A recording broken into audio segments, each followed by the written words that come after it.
The only thing I remember from the first time I saw Ant-Man back in the day is that I was ungodly stoned and for some reason decided to go to the bigger movie theater out of town rather than my local cinema, the Lake 5 Theater, which was sort of a dump, but I could pretty easily walk to it. As I was driving over, I saw a minimum 15 cops on the frontage road that weaved me over there. Thankfully, I made it over okay.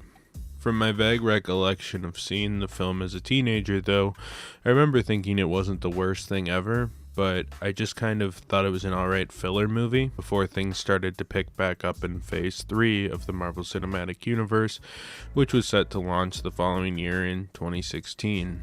Ant-Man as a concept started up back in the 1980s when Stan Lee tried to convince Roger Corman of New World Pictures to create a movie following the hero, which was so wild to think about honestly, but at this time Marvel was pretty much failing and it was a game of hot potato to see who wanted to save Marvel next, with the company not really gaining sturdy legs till the superhero boom brought on by Blade, X-Men, and Spider-Man in the early 2000s. How different the world would be if Roger Corman made his own Marvel films like Spider-Man vs. Yeti, The Thing vs. the Swamp Creature, Captain America Walks Around an Empty Desert for 45 minutes the movie, Daredevil vs. Mega Snake, etc., etc. It would have been crazy. Anyhow, Corman didn't own Marvel for long, and the only thing we got out of it was a strange, scrapped Fantastic Four movie from the 80s that has since leaked online in its entirety. I will review that again eventually, but I made a small video on it a few years back if you want to check it out.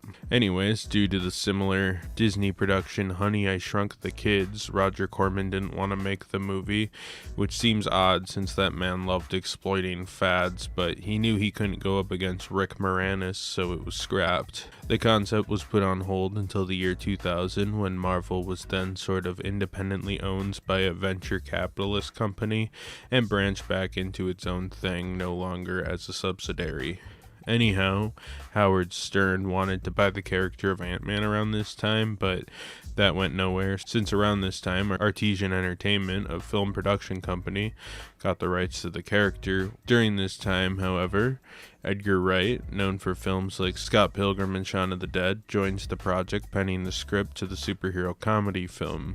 This is when Scott Lang was decided to be Ant-Man in the film, so they could add some heist elements, which was more Edgar Wright's style than Hank Pym, a wife-beating scientist. Edgar Wright was a longtime Ant-Man fan, apparently owning both Scott Lang and Hank Pym's first appearance in comic form since he was so fascinated with the character as a child. Regardless, Artesian basically thought the idea sucked and didn't send the script to Marvel.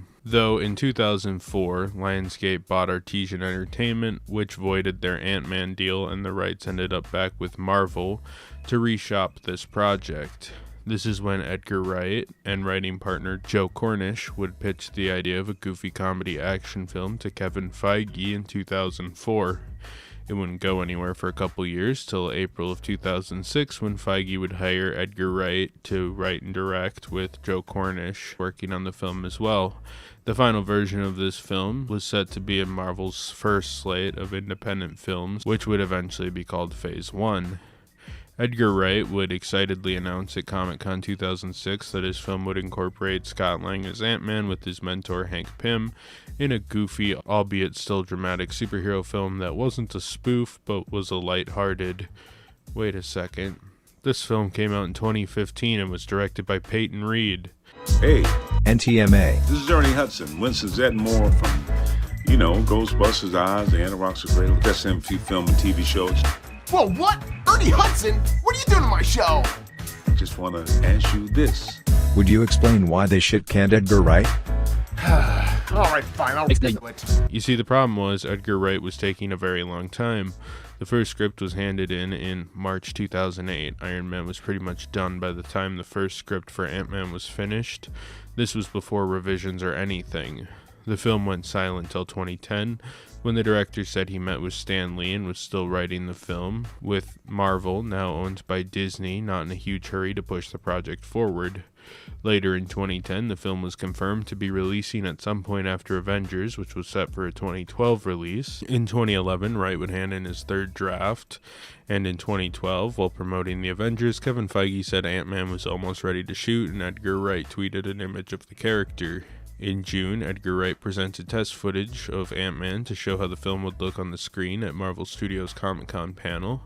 Critics raved, saying the test footage felt like Edgar Wright's critically acclaimed films like Hot Fuzz or other goofy action comedy dramas, and with all that, the film was revealed to be releasing November 6th, 2015, and everyone could finally see the opus of a superhero film Edgar Wright was making for the past 12 years. Around this time, Paul Rudd became the frontrunner for Hank Pym, who by this draft was the main Ant-Man again.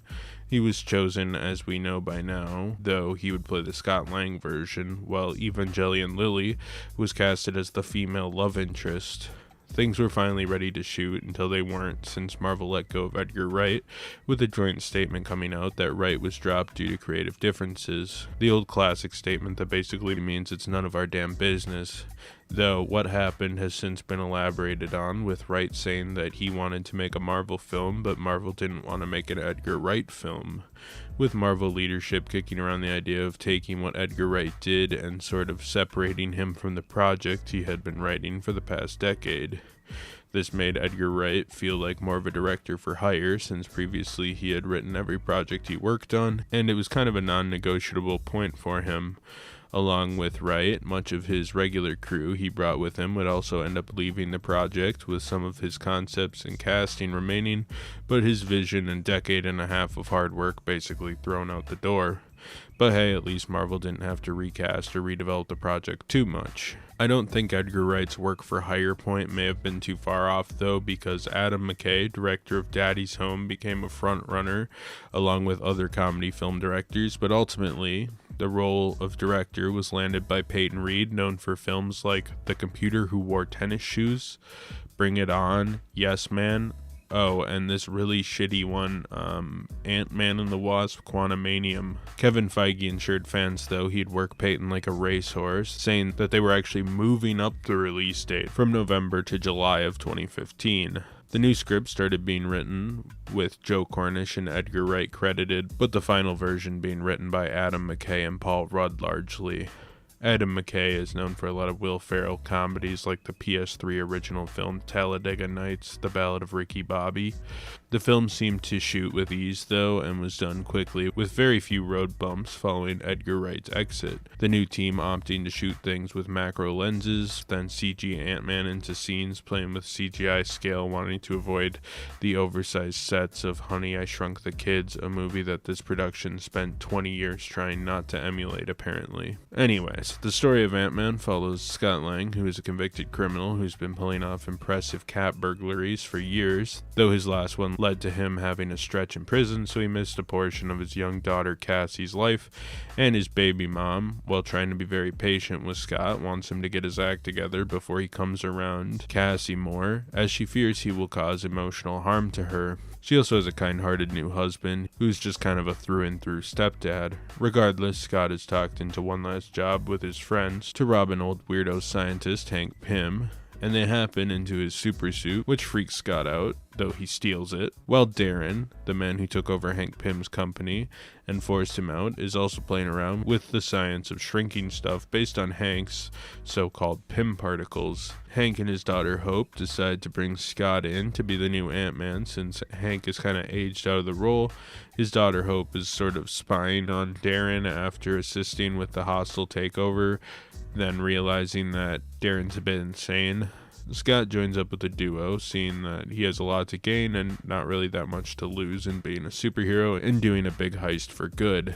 So Scott becomes Ant-Man, and with the help of his old convict friends, hopes to crash a display of Darren's new Pym particles and steal the stuff, though Darren discovers them, causing the plan to go astray. Ant-Man fights Darren, who has taken his own identity as the Yellow Jacket, having a real "my suit's better than yours" moment. and the pair end up fighting at Scott's baby mom's house, with Darren holding Cassie, his daughter, hostage. Though the two fight, and at the end of the battle, Scott and Darren start shrinking to subatomic size, heading towards the quantum realm, but before Scott gets lost, he manages to regrow and free himself. The film ends on Scott getting visitation for his daughter, as well as being a full superhero, with the Avengers looking to recruit him after hearing of his exploits, and with a bit of a cosign from Sam Wilson, who he briefly has a run-in during the film. Ant-Man features a few additions to the canon that were notable adaptations from the comics. Hank Pym, or the original Ant-Man, is an old mentor of Scott who has done secret missions as Ant-Man for decades, earlier for S.H.I.E.L.D. as a pseudo-superhero,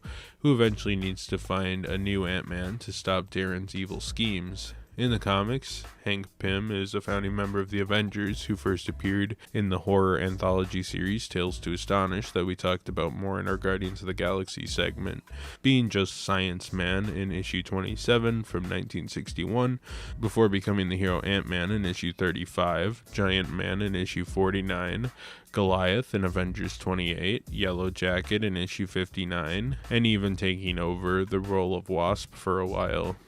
He is strange in the comics, the original creator of Ultron, though he forgot that, as we covered in our last video, and his most famous feat in the comic was when he became a wife beater in Avengers 2:13.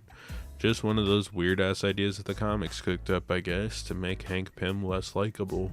Scott Lang first appeared in Avengers 181 before officially taking the Ant-Man mantle a month later in Marvel Premiere number 47.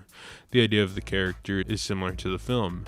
Scott tries helping his family through crime, but reforms and becomes Ant-Man. Scott has largely been Ant-Man since, with another character, Eric O'Grady, becoming Ant-Man from around 2006 to 2012, but never catching on so well, with Scott being Ant-Man most of the time since the 1980s. Darren Cross in the film is a villainous businessman who eventually becomes Yellow Jacket. In the comics, he fought Scott Lang's version of Ant-Man after Darren was kidnapping people to transplant their hearts into his body since they would give him powers, something he found out at one point. It's confusing. Regardless, in the film he did a hostile takeover of Pym Industries and became the Yellow Jacket, an identity actually made up for Hank Pym, though they figured they'd use it to make a clone antagonist plot all of the original Iron Man. Darren first appeared in Marvel Premiere 47 and would take on the Yellow Jacket identity, but not until after this film came out. The horrible film Ant-Man and the Wasp: Quantumanium also made him MODOK, something the comics were not about to do later on. Even the often unhinged Marvel editorial department saw Darren as MODOK and knew that shit was stupid. We'll talk about that eventually, though. Hope Van Dyne, who goes on to become the Wasp and is the love interest of Scott, was not in the main Marvel universe and was based on Hope Pym of Earth 982, or MC2, short for Marvel Comics 2, a world that was kind of a small spin-off line of possible future books, most famously leading to a fairly long run on Spider-Girl, a Spider-Man spin-off about Spider-Man's daughter. Hope Pym in Marvel 2's continuity first appeared in A Next 7 and was the daughter of Hank Pym, though she's evil in that world. They pretty much just pulled the name, but I was going to run with it and talk about it anyway, since I like to talk about small weird sidelines within the main Marvel publishing group, so there's a really brief history of MC2. The character is original to the film, but would soon be somewhat adapted into Nadia Van Dyne, who was Hank and his first wife Maria's kid. Whatever, she's kind of sorta original and kind of sorta never got adapted to the comics, but she was sort of just an ass pull, so Scott Lang had a love interest. Finally, you have Cassie Lang, who's Scott's daughter that eventually goes on to join the Ant-Man family and Young Avengers, first as Stature and then eventually as Stinger. It seems she's taking up the identity of Stature in the potential and eventual Young Avengers project after briefly playing the role in the third shitty Ant-Man film that we keep talking about. Each character in this film kind of falls into a category. You have Scott's family, Pym's family, the villains, and Scott's friends. But all points eventually converge on Scott and his battle with Darren Cross, or the Yellow Jacket. Scott starts the film as a recently reformed convict that can't hold a job because he has a big fat felony on his record, something that sees him even unable to work at a Baskin-Robbins long term, a sort of running gag throughout this film series. Though this also means he is unstable and can't see Cassie, or he risks hurting her if he turns back to crime or moves or whatever. This stability, however, is offered by Hank and Hope, and he needs to basically do what he was doing before, but in the name of justice rather than greed and desperation.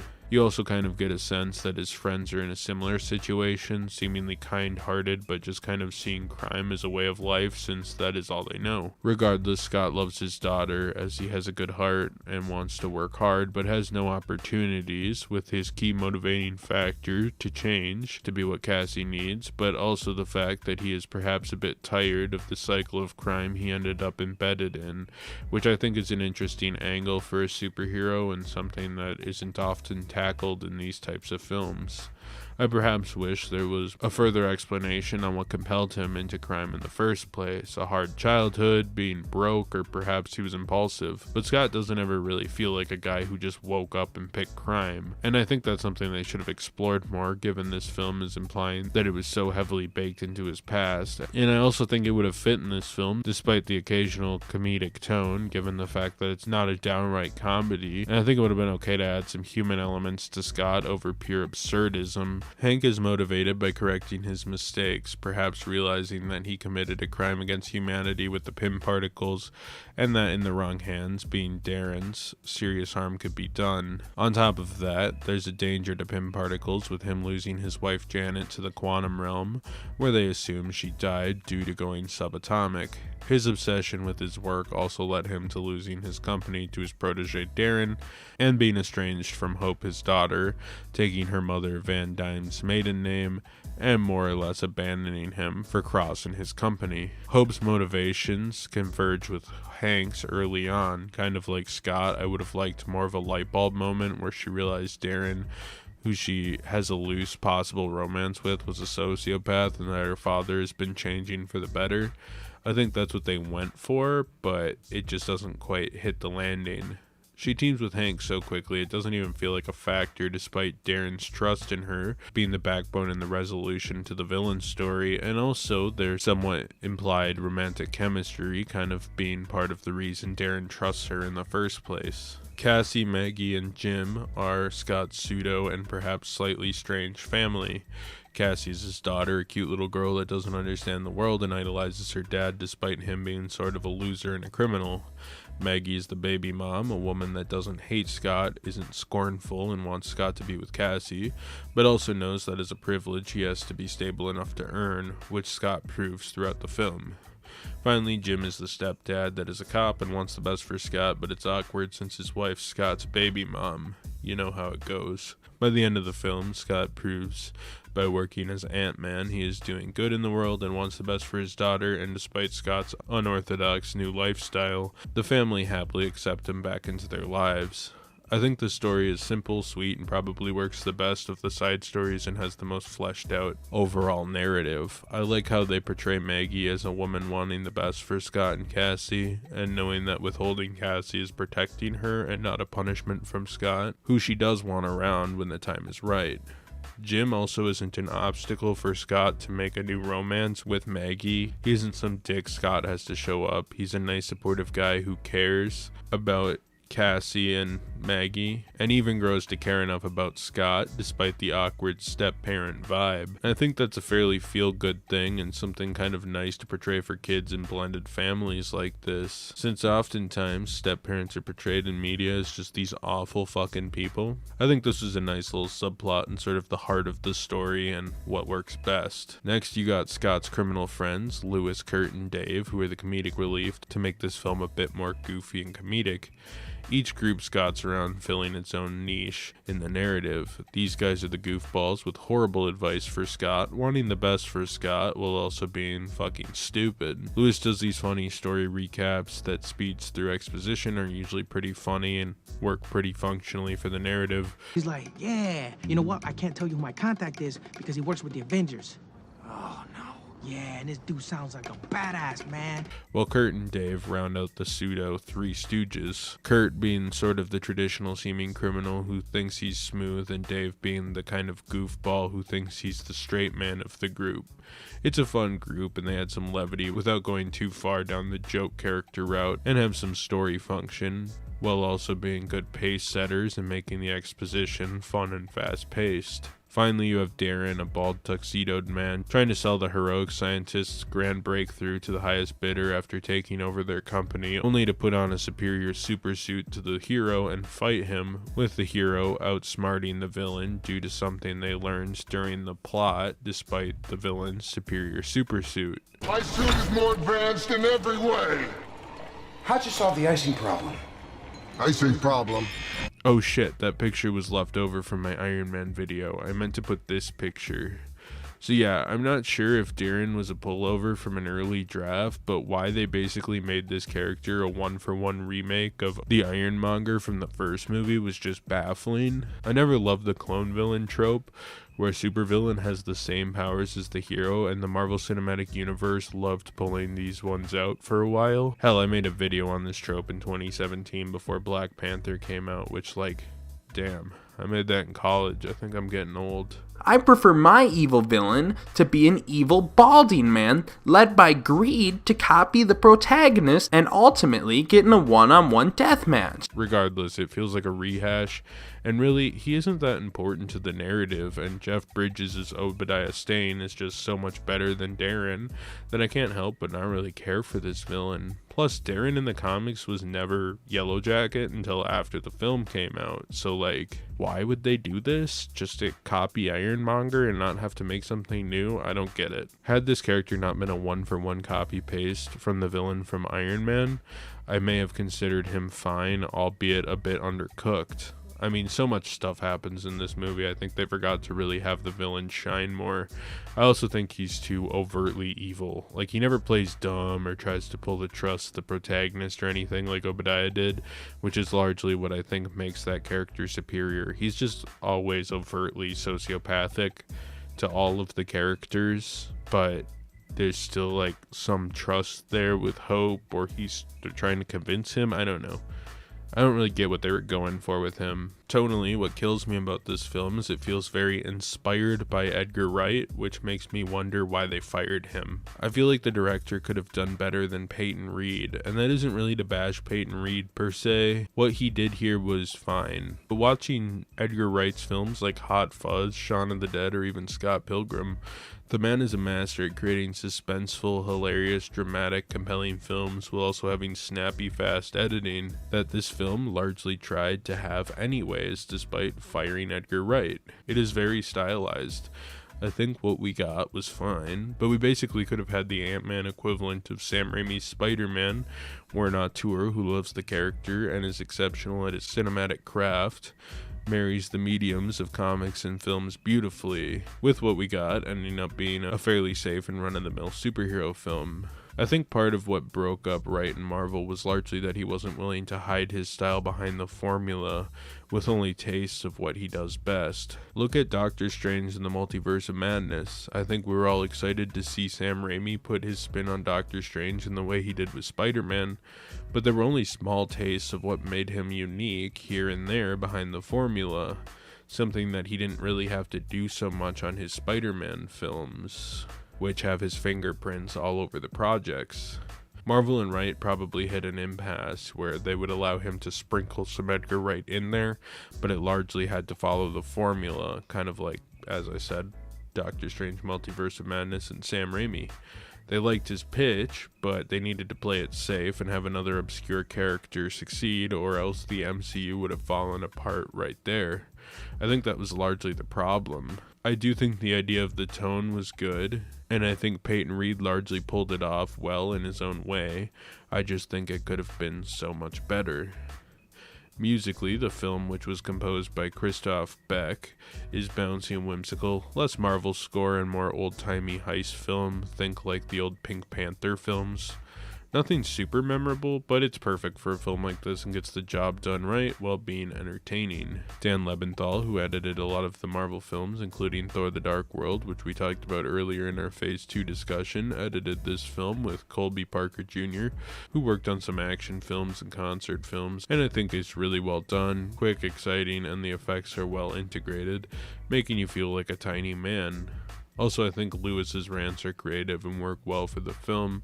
No notes there, they're edited very well. Russell Carpenter did the cinematography, known for tons of movies dating back to the 1980s, including shooting films like Titanic and the second Avatar movie, and while I think the latter especially looked really good, I think this movie is a little formulaic in look. It's bright, vibrant, and easy to decipher, but just looks really plain. Even with the shrinking gimmick, it lacks any moments I'm generally floored by in a cinematography sense. It's perfectly serviceable, but it sort of feels like the Marvel House style, and I wasn't super impressed if I'm being honest. Much like the film itself, it's serviceable, but not the best. Ant-Man has a mid-credits scene where Hank offers Hope her own wasp suit so she can fight alongside Ant-Man, having her own next time moment when Terrence Howard said next time to being War Machine. Next time, baby. I guess someone dons the suit next time, it just wasn't Terrence Howard. They just teased the Wasp identity, which we'll see in the next film. Whatever, it's sort of your standard end credits scene, nothing too crazy. The other end credits scene shows a brief clip from Civil War where Bucky, Cap, and Falcon are talking with a Falcon, convincing the other men to have Ant-Man join their side in Civil War. Nothing crazy, but yeah, some setup for the next one. One more thing to complain about. At one point, Hank makes a Hot Wheels sized tank into a big tank and then blows up like half of Darren's building, and then drives the tank off the 3rd floor of a building and survives. I feel like even if the tank wasn't ripped apart, physics would say he'd be violently thrown to the top of the tank and then drop down incredibly fast when the tank hit the ground, totally pulverizing him. The paramedics would be getting Hank out of that thing in buckets, but instead he was fine and it's all good.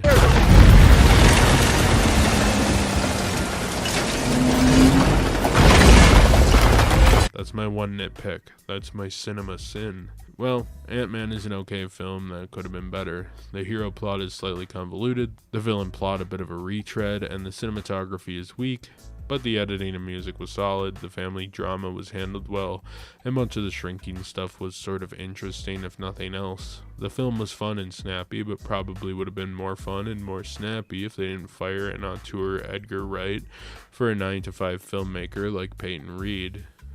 It's pretty competent, but definitely not that special, and frankly is a pretty forgettable entry in the MCU franchise.